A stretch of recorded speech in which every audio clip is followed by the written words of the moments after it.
My objective today is to give you a 50,000-foot view of cybersecurity. Who are the hackers? What are their targets? How do they go about things? And with that view, this management or this leadership view, you will leave this knowing what you need to look for when you engage with a security consultant. This is no longer do it yourself. The days of using an off the shelf consumer grade internet protection suite are over. And I'm going to talk about why that's the case these days. And many other things, including what are best practices, what are the international standards. We'll touch briefly on compliance and regulation issues, which you guys, most of you, if not all of you, are currently under some sort of regulations and compliance. And if you're not, you will be.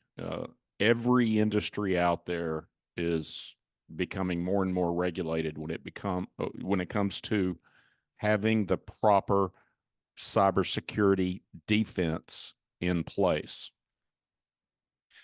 A little bit about me. Got a couple of best-selling books on Amazon that has to do with cybersecurity. And by the way, those books are not written for my peers in the security industry. They are written for people like you. They give you this 50,000-foot view from a couple of different perspectives. Hack the Rich is targeted towards high net worth individuals.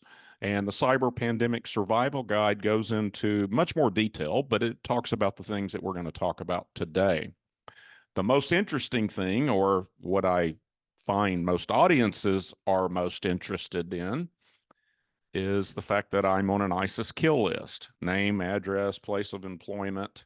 And I've been on this list for about 8 years. And what makes it relevant to today's topic is that the only reason I'm on this list is because of a data breach. It has nothing to do with me being in the security business, nothing to do with my background or anything else. I've never been in the military, law enforcement, politics. And many of you may remember that around 2015, they released a few lists, about 5 or 6 different lists. And all of the lists were political targets, military targets, law enforcement targets, primarily in the New York and Washington, D.C. metro areas. But there was one list that was seemingly random, and it was people scattered all over the country. So in July of 2015, I was visited by the FBI. He walks in, said, "I'm looking for Tom Kirkham." And I said, "That's me." And he says, "You're in trouble, but not with us," and proceeded to tell me about it. We've learned a lot more about the list since then, and that being that I had attended kind of a private demonstration of some new technology that Sun Microsystems, if any of you remember Sun, they were kind of like in the .com days, any .com bought Sun Microsystems servers and other things to build their server farm out.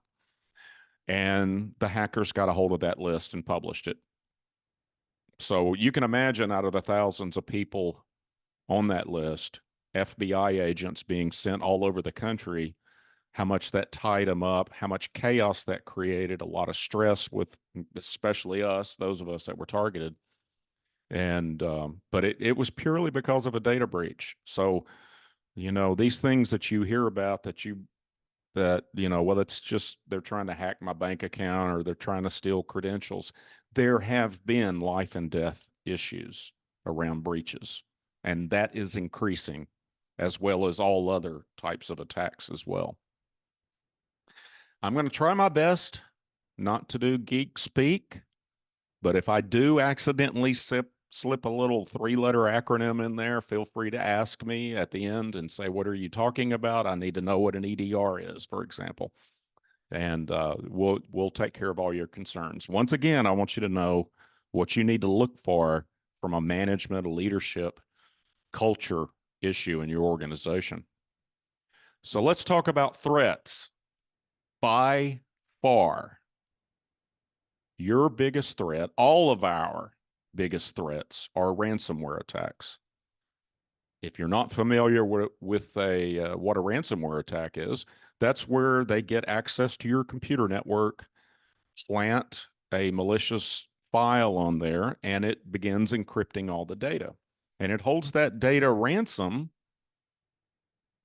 until the Bitcoin ransom is paid.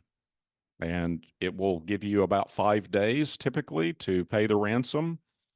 And if you don't pay the ransom, the files will remain encrypted. That's their game. That's their business model.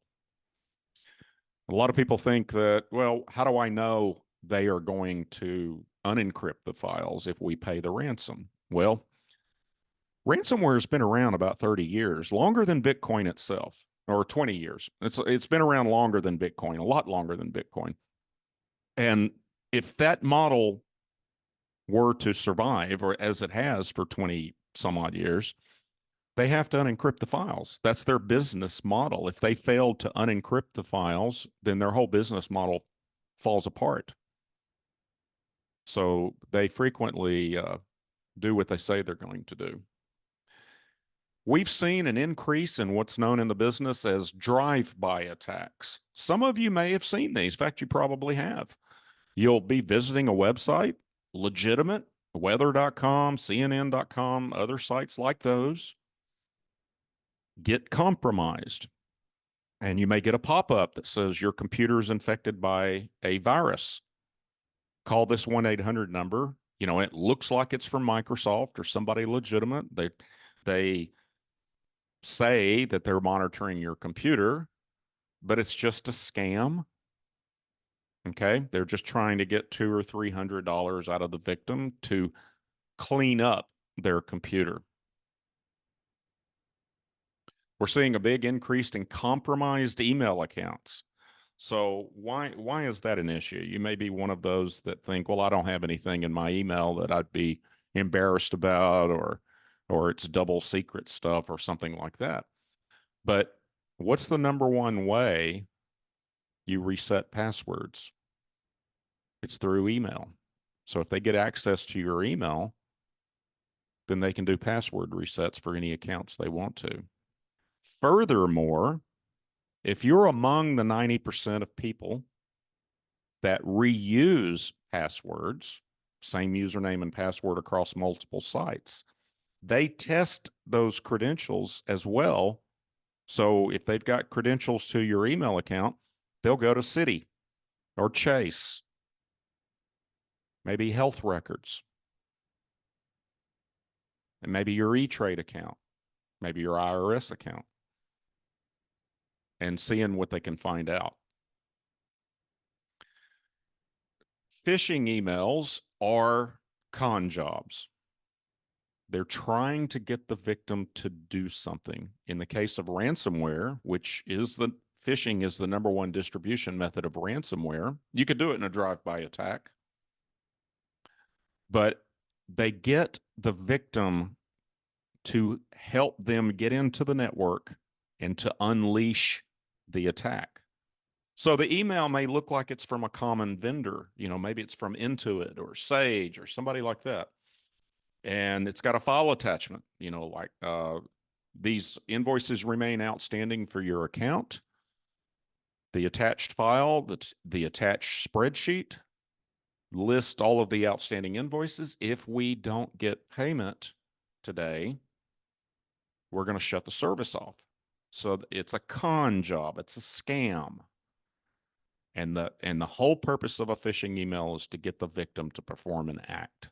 Sometimes it might be an email that says, go down, you know, to somebody in sales and marketing, or, you know, office manager, go down to Sam's Club or Costco and buy 10 $100 Apple gift cards and send me the numbers for a project I'm working on.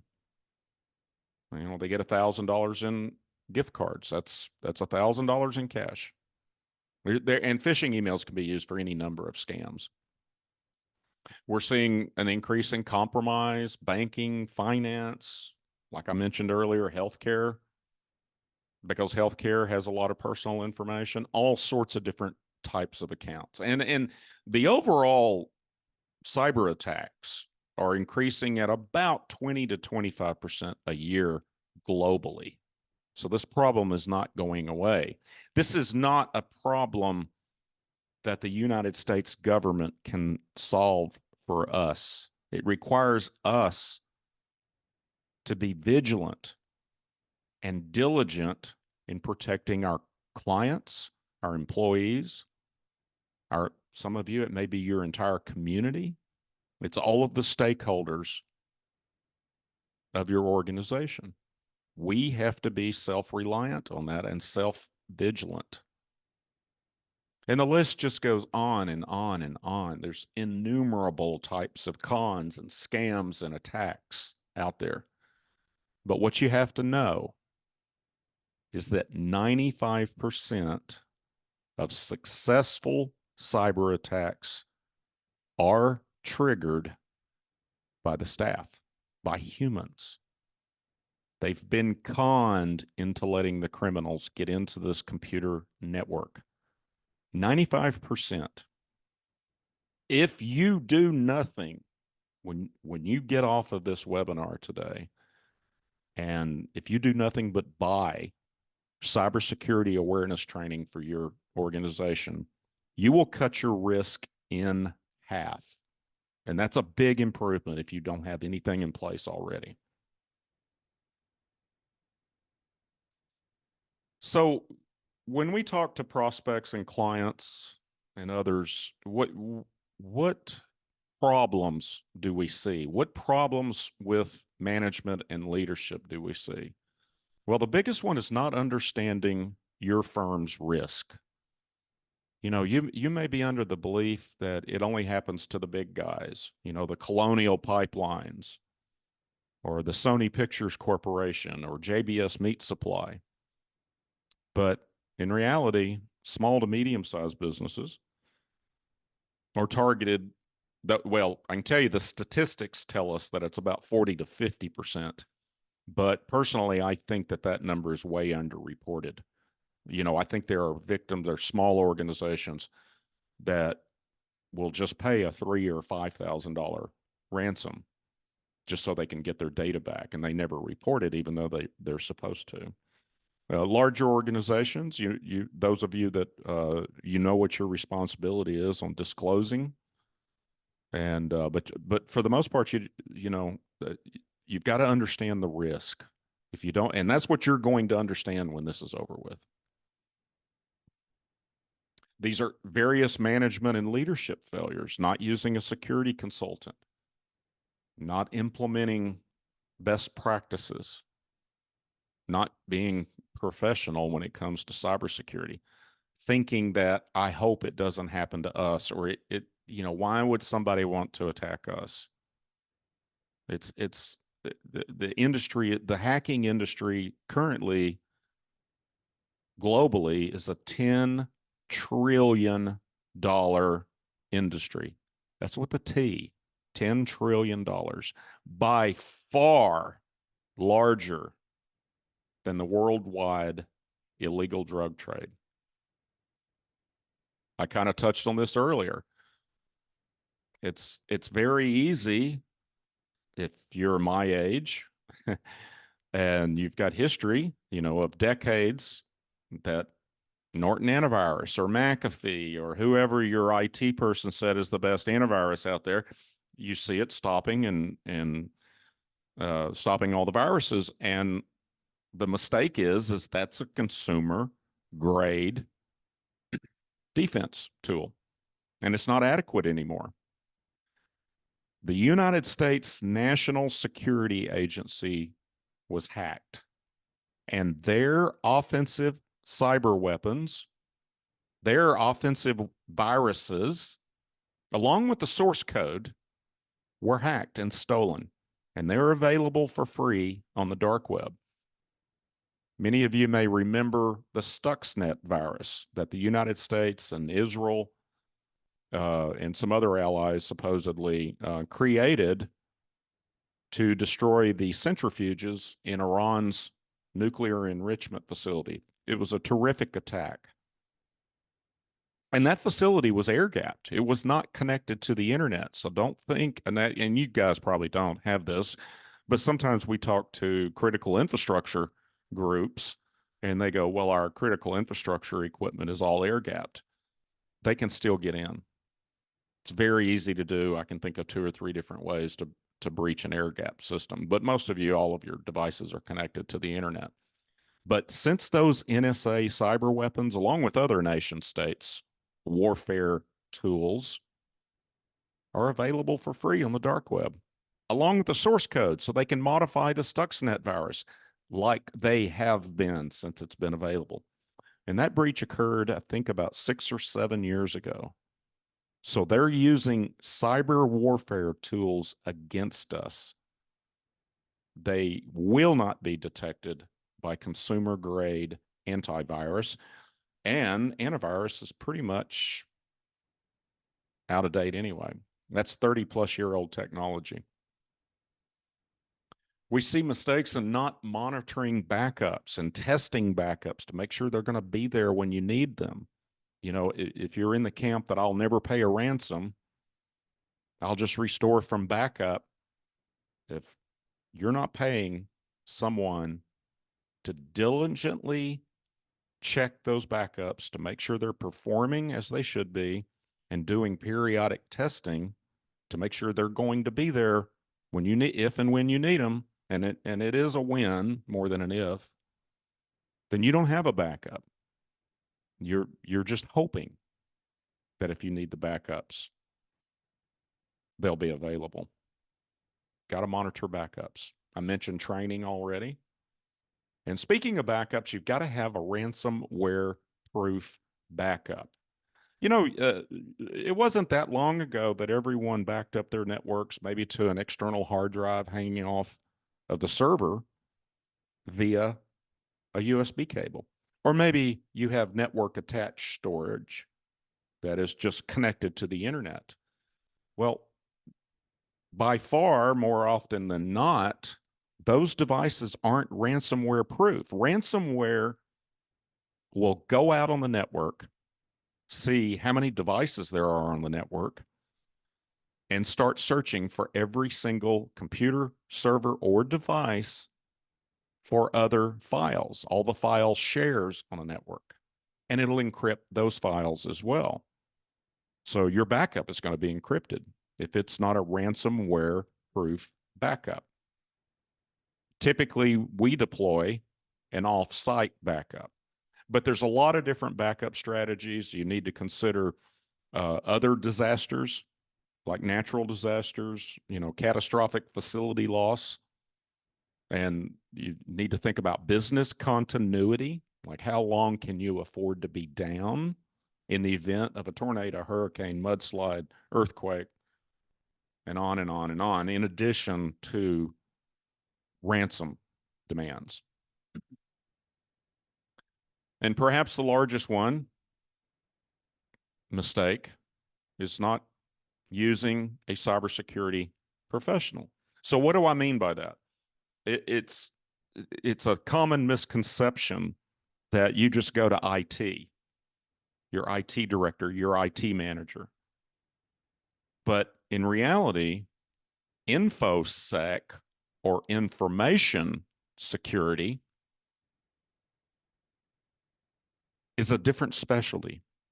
It would be something similar to going to a neurosurgeon for a neurology problem. Okay. There's not many neurologists that are also surgeons. I unfortunately learned that the hard way, but it is a different specialty. It's a different skill set. It actually requires a different way of looking things. You know, if you think about it, why do you buy IT? That's an investment in your company. You want to increase productivity, efficiencies. It, or IT, the main objective of IT is to have a positive impact on the bottom line, increase profits. It's an investment. security professionals, their number one job is to protect all of that data from an attack. And it trumps minor inconveniences with IT. It increases support calls. It makes a lot of people's lives just a little bit more annoying. You know, when password complexity rules are put into place and password expirations are once a month. Incidentally, there's a better way to do that. If your organization still forces a network logins to be changed every 30 days, just know that there's a better method for doing that. That actually increases security and it takes a little bit of the hassle out for everyone. Believe it or not, we get a win every once in a while. But these are just some of the mistakes that we see a lot of organizations make, regardless of size. And if you're the CEO, the president, the owner, whatever your head honcho title is, and you do nothing about this, you're going to be the one that's on the 6 o'clock, 7 o'clock news, or you're going to be the one in the newspapers. You're going to be the one that maybe it's medical records of employees that get out. You're going to be the one that's answering to the Office of Civil Rights. How did these medical records get compromised? Oh, and incidentally, the Office of Civil Rights, not only are they've got a lot of teeth and a lot of muscle, they fine first generally, and then they help investigate. But by then it's too late. You know, responding to attacks is not best practice, so to speak. And we're going to talk a little bit more about that.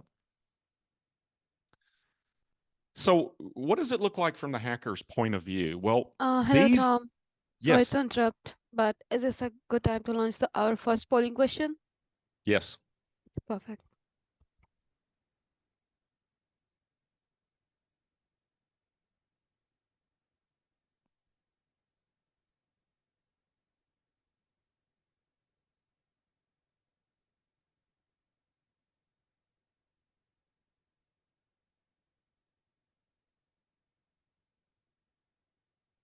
Yeah, while you guys are answering that, 0-day exploits. I want to stick a pin in that because we're going to talk about how to protect against that.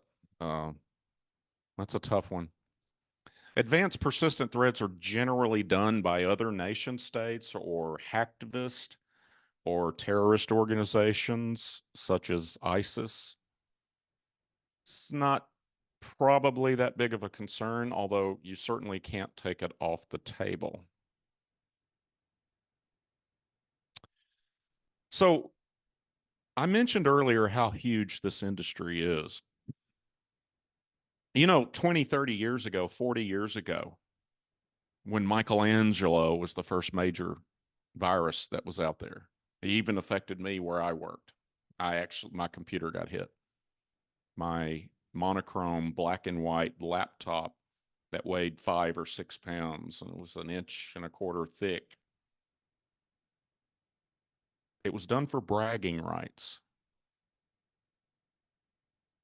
That's the way it used to be. But this is an industry now, a huge, huge global industry composed of all sorts of different types of specialists, like the difference between IT and cybersecurity. These hackers, some of them specialize, and it's not just individuals, it's groups. They specialize in ransomware attacks, or they specialize in providing a clean ransomware server or a clean email server, hardware as a service. To other hackers, there's groups out there that provide 800 number help desk to victims.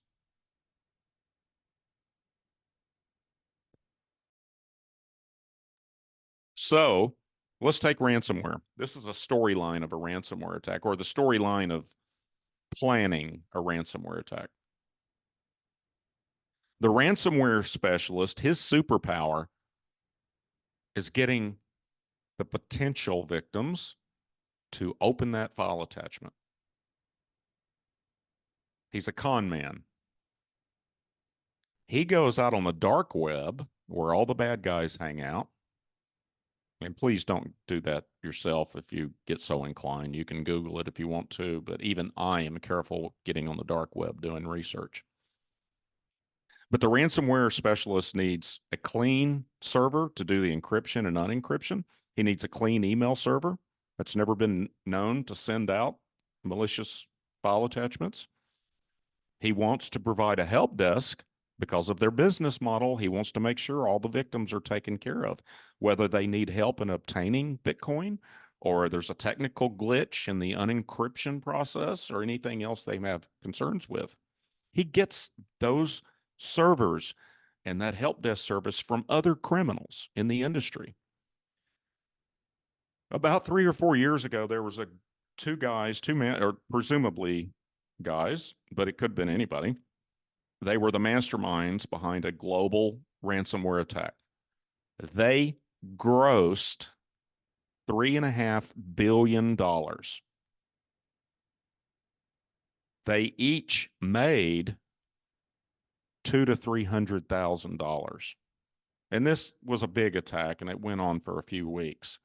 But they netted $200,000 to $300,000 each. And there's proof of all of this stuff. A lot of people are under the misconception that Bitcoin is not traceable. It is. US dollars is what's not traceable. But the rest of that money, that other $2 billion or $3 billion, the rest of that was paid out to these other criminal gangs that provide all of these add-on services. Maybe it's a list of victims. Maybe it's all of the members of the California CPA Society or all the attorneys in the state of New York. They just get a list. It's a highly specialized industry, and these are pros. The days of getting emails with broken English and bad graphics, misspelled words, you know what those look like. You never see them. You hardly ever see them anymore. In fact, they're so rare that sometimes we pass them around the office because it's amateur hour. These attacks are done at scale, they're high volume, and now they're driven by AI. That means they have the ability to send out, let's say, 100,000 emails to all the members of California Society of CPAs. Well, with AI, they can make those targeted. It may look like it's coming from somebody within your organization, and it's still done at scale. We saw them do us because we've been targeted for years. They started testing Chat GPT for this earlier last year, January, February. And we saw one of them come through. And I think it was from our chief marketing officer to accounting. And she asked for a list of all the outstanding AR balances or an aged AR report for all the clients. And coincidentally, we were talking about that. And it's usually not in marketing, right? But there was a reason why we were doing it. And it looked like it was from her. It had her normal signature. The wording was flawless. The grammar was great. There was no misspelled words in it. Used our own graphics and everything. It was excellent, excellent, excellent, except for one small detail.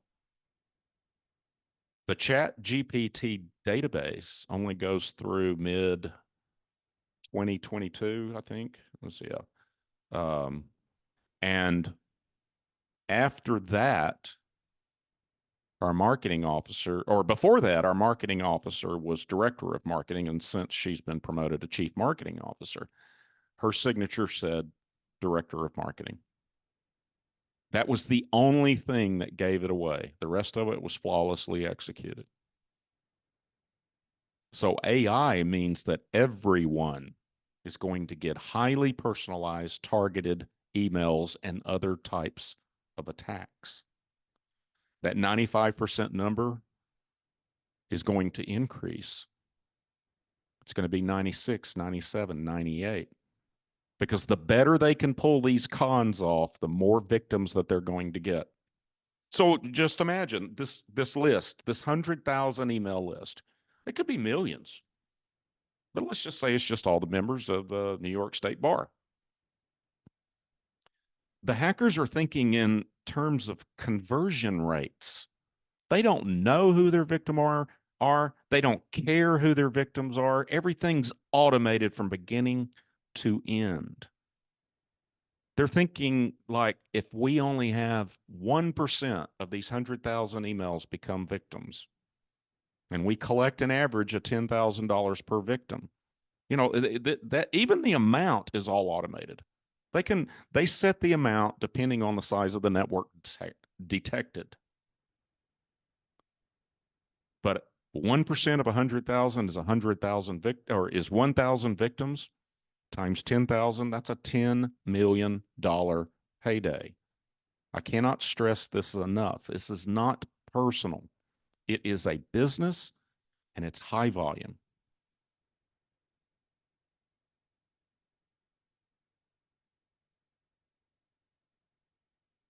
I went through all the bullet points. Okay, so what's at risk to your organization? And I'm sure many of these are going to be obvious to you, and you already know them, but we're going to go through it. I had an accounting firm that acquired another firm that I was using, and I knew that the acquirer had suffered a ransomware attack. And the reason I knew that is the company he was using came to me to get the Bitcoin to pay the ransom. But as soon as he acquired the one I was using, I had to switch. I couldn't continue to use them because I'd lost, the reputation preceded them. I can't do business with somebody that compromises client data or my data. That impacts your goodwill value of your organization. There's fines involved. I mentioned HIPAA fines before. There's all sorts of different fines. I think every state in the country now requires you to report a cybersecurity event, and if your state doesn't, they will, and they're going to put more and more teeth into it. In the early days, when PCI, around credit cards were, that started rolling out, and in the early days of HIPAA requirements started rolling out.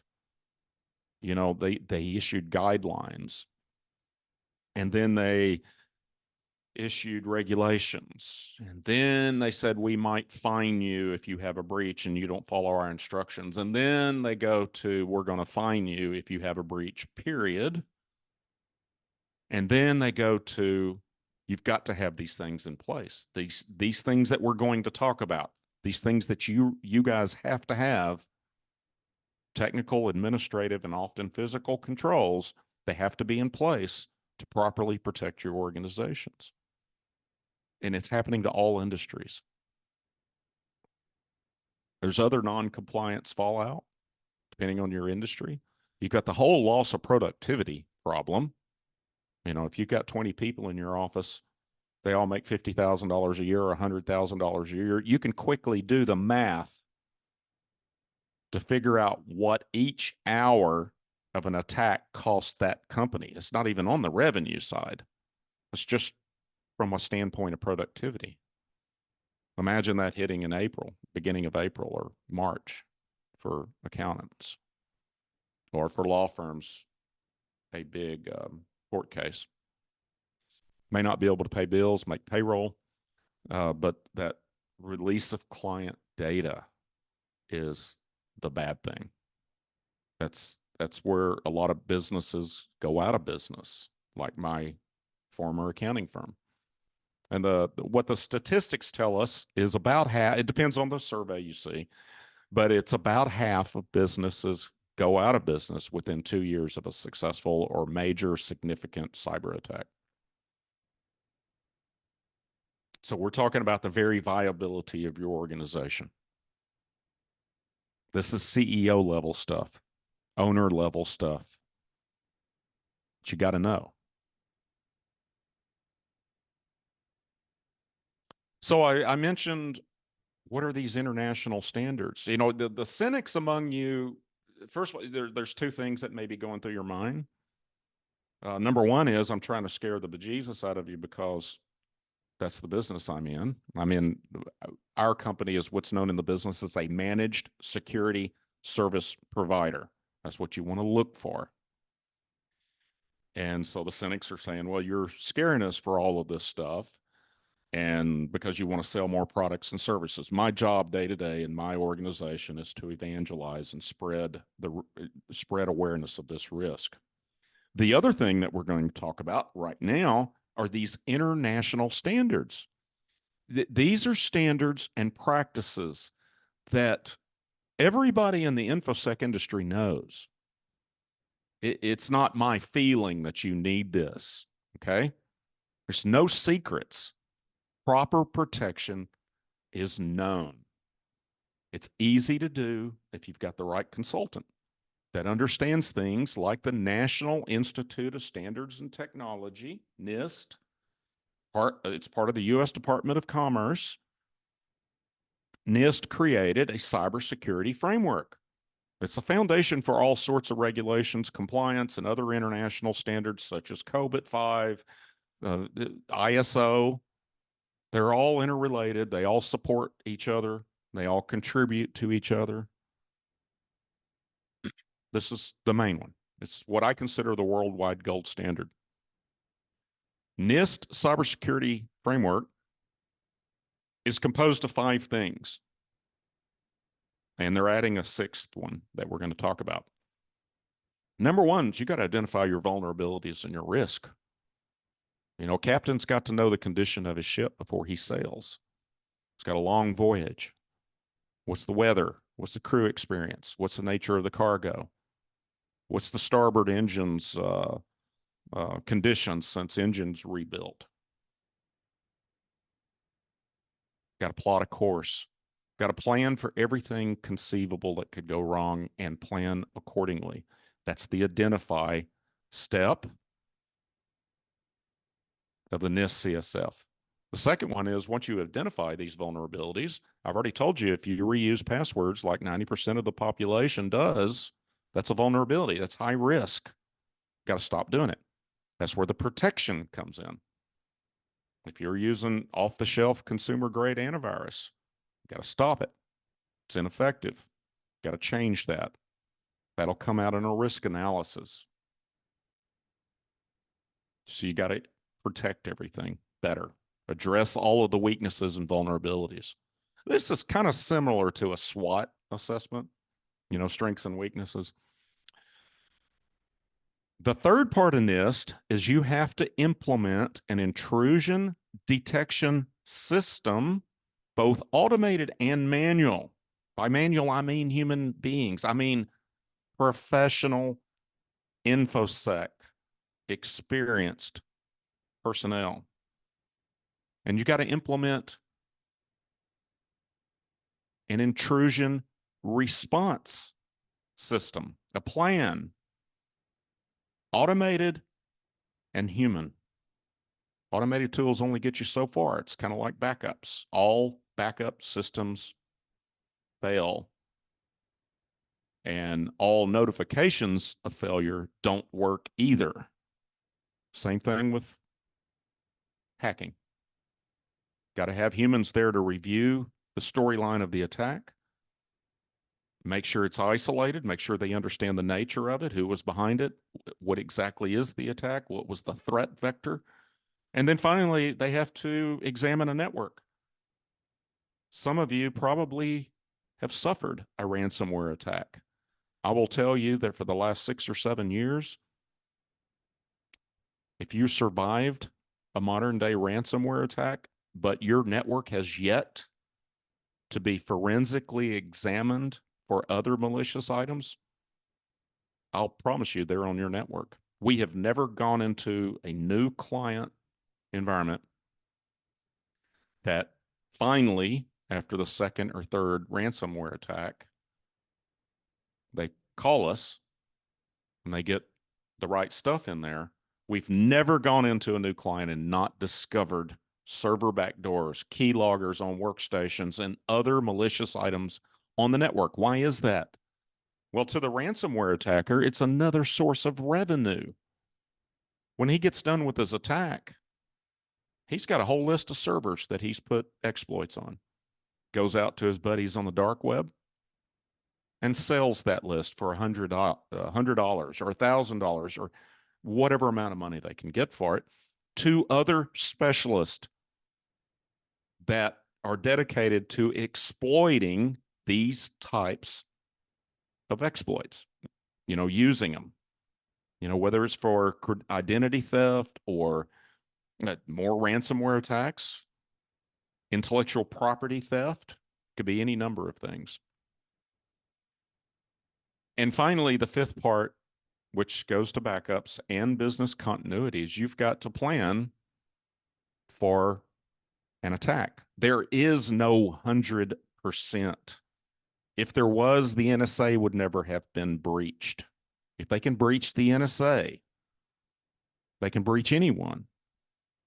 The objective is to take your current risk profile, and let's say if you do one, or hopefully when you do one, it comes back and it comes with a score that indicates you have a 10% chance of a successful attack in any given year. Something along those lines. My objective is to get you to a 0.1, a 0.01, a 0.001% based upon the risk analysis and what you need to change in your organization. You cannot throw enough money at the problem. You can't buy everything in our stack and get to 100%. We don't even use everything that we actually can provide. You get diminishing returns. You've got to accept some level of risk, but 10% is way too high. Let's get it down to 0.1, 0.01. That's the 5 main components of the NIST CSF today, unless they've released the new version. It's supposed to come out this first quarter, I think in January, February. So what did they add? They added governance to 2.0. We've been preaching governance for years. Without governance, without policies and procedures, standard operating procedures, planning, administration, without this governance, none of this other stuff works. You think about your physical office. You have governance around who has keys. You have governance around when can somebody come into the office if it's closed. Have governance around your office hours. That's a physical security that you've applied governance to. It's the same way with all of these cool, modern, just great technical defense controls that we can put in place, but none of it works without governance.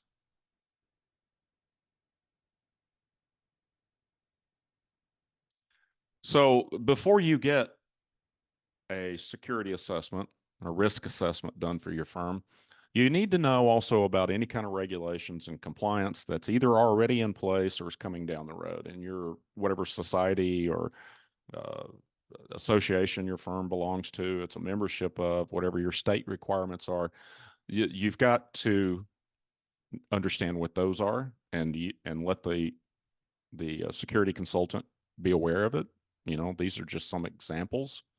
If you contract with the federal government, you got CMMC. Law firms have rules of professional conduct at the bare minimum. These are ethical things, specifically 1.1 and 1.6. I already talked about, credit card, PCI, DSS, and this list just goes on and on and on. Like I mentioned earlier, it is always increasing. So what can you personally do if you are the head honcho? You really can make things impact. You can impact things in the. Tom, Yes. before we move forward, shall I go ahead and launch the second polling question? Okay. Thank you.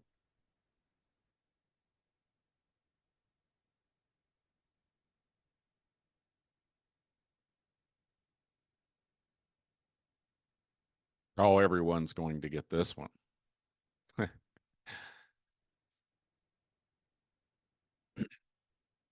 right, while you guys answer that, I'm going to move right along here. So, what can you do? You're not a security specialist. I hope not. You know, I don't want my law firm or my accounting firm to be an expert in everything. I want them to be an expert in what I'm hiring them to do. But so, what can you do? Well, this kind of goes back to the what mistakes we see people do, and the biggest one is not making security job one. Okay, it's got to be job one, and you got to lead this. You know, you can't exempt yourself from security awareness training because you think you're too smart. There's no such thing.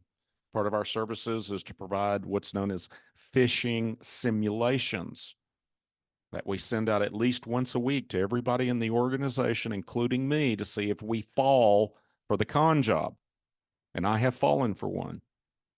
Through sheer coincidence, I blew right past all my training and I fell for one. You got to keep score and make sure everybody's aware and know what to look for. Got to manage employee security themselves, help them make a better life, right? You know, if they have a breach in their own personal lives, that well, first of all, it's not cool.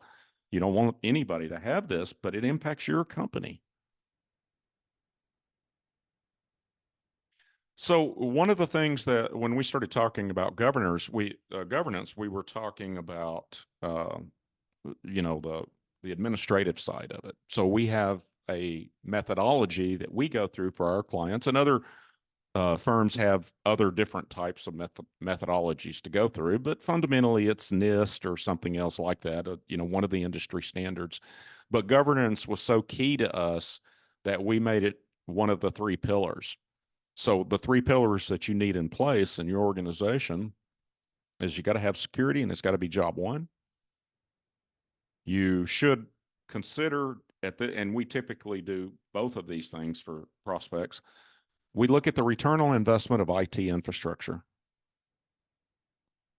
and then we implement corporate governance. Those are the three pillars. You need to make sure whatever methodology is used, it includes these three things. These are just some of the things that will be included in a security assessment or a service to protect you better. Patch management being one of them. That's where it gets back into the 0-day threat. If you're not patching your systems, you're going to get compromised. It's that simple. You know, it's real easy to skip a Microsoft Office update. You don't have time for it. Or you can't put on a server patch because you're afraid it's going to break something. But sometimes those patches are there to stop a 0-day threat. You've got to install software updates consistently, reliably, and managed properly. These are just some of the things you have to think about from an IT infrastructure standpoint. Asset management. Printers and copiers can be compromised, believe it or not, and it has happened. Virtual private networks, firewall management, and then governance wraps all that up. Tom, And sorry to interrupt, but shall I go ahead and launch the third polling question?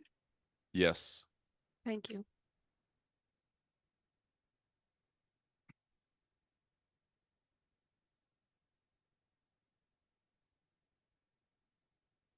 all right. And I think that the most important part of governance for most of you is going to be benchmarking and budgeting. So here's what the statistics tell us. 10% of your gross revenue, or about $5,700 a year per employee for professional service firms, their total security and IT budget is about 10% of gross revenue. Now it varies 6 to 14%. I just say 10 to make it easy. If you're $1 million company, $100,000 should be spent buying servers, wiring the company, buying PCs, buying laptops, phones, maybe, and on and on and on, and better cybersecurity defense. Of that benchmark, of that budget, that number, 10% should be spent on cybersecurity. Now, here's why the benchmark's important. If you're not hitting that 6 to 14% overall budget for IT and cybersecurity, don't get too quick on patting yourself on the back. What it means is you've got gaps. You've got higher risk.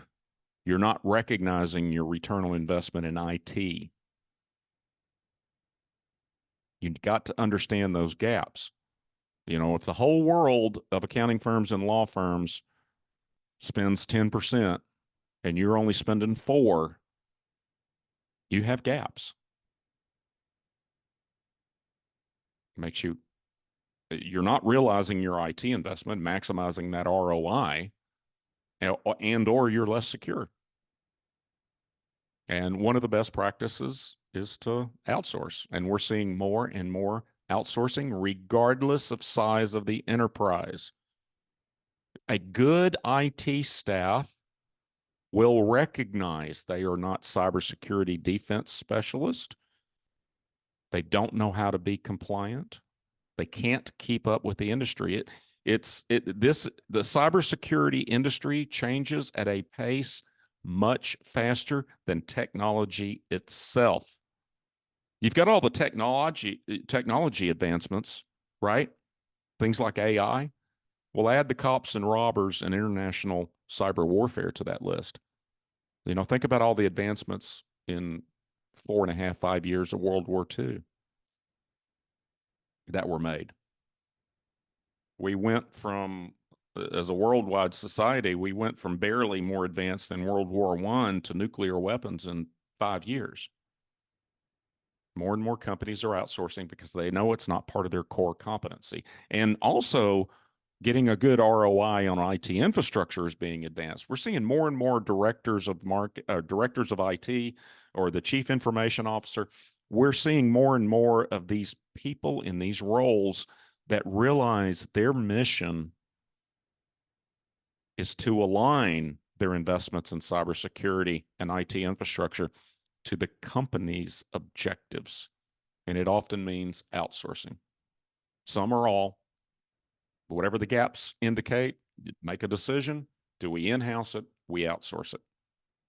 Lots of things go into that.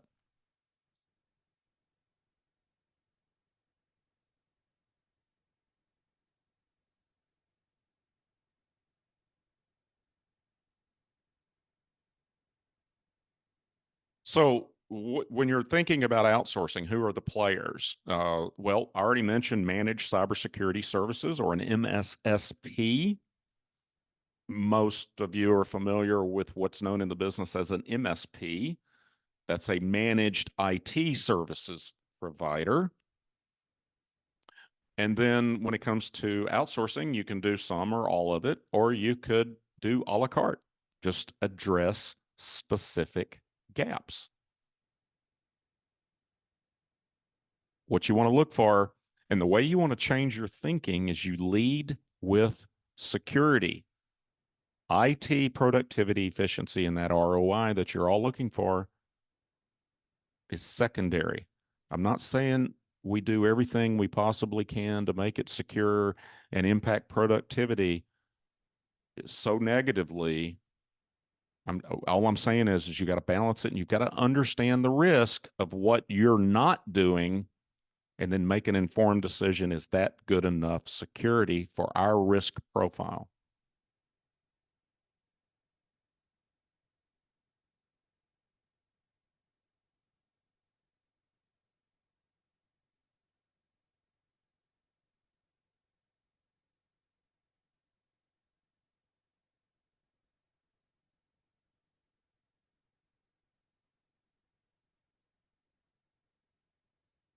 So I got this tip from Booz Allen, the global consulting firm. I'm sure you all know who that is, but they're big, and I've had the pleasure of working with them. First class organization, very, very expensive, staffed with Harvard MBAs and other types of specialists. they put security job one in their own company, their own culture is baked in. They flipped it on its head. And this is the biggest takeaway I can give you today. If I haven't drilled it in already, do what Booz Allen did. Make security job one. Don't just plug on or add on security to your IT infrastructure. If I've convinced you you need to increase your security, take it one step further. Make security job one and treat IT as a plug-in to a security first environment. So what's step one? A gap analysis, a risk assessment, whatever it's called. You've got to identify those vulnerabilities on this particular sample. And there's a lot of different ways to do this. In fact, we use about 3 or 4 different ones ourselves, depending on, we got our own 3 pillars methodology. This is an audit. But in this particular sample, they scored a 31 out of 100. And your objective is to change all of these red boxes to green boxes. It's a before and after. It's your current state versus your future state. You risk assess, address the vulnerabilities. That's job one, and make it a part of the culture. Don't treat it casually. Walk the talk. It doesn't matter if you're in management leadership or you're just starting out the bottom of the ladder. Believe, learn it, live it, love it. Security first. I can't stress that enough. It's up to all of us. If everyone did what's best practices in cybersecurity, ransomware and so many other things would just completely go away or be very rare. We have the tools to do this. We know what to do. And now you know what to do and what to look for when you go about increasing the security of your firm and improving the return on investment with your IT infrastructure. This is our contact information. The last thing I'm going to leave it with you is if you're still on the fence and you're just going to pay a consulting firm to fix it if it gets broken or you get attacked, just understand that you're going to spend a lot more money for that specialty. That's not even one of our specialties. That's an incident response. We do incident response for current clients. But if you're in the middle of an attack, it's a lot harder and a lot more expensive to find people that'll do it, and we're not one of them.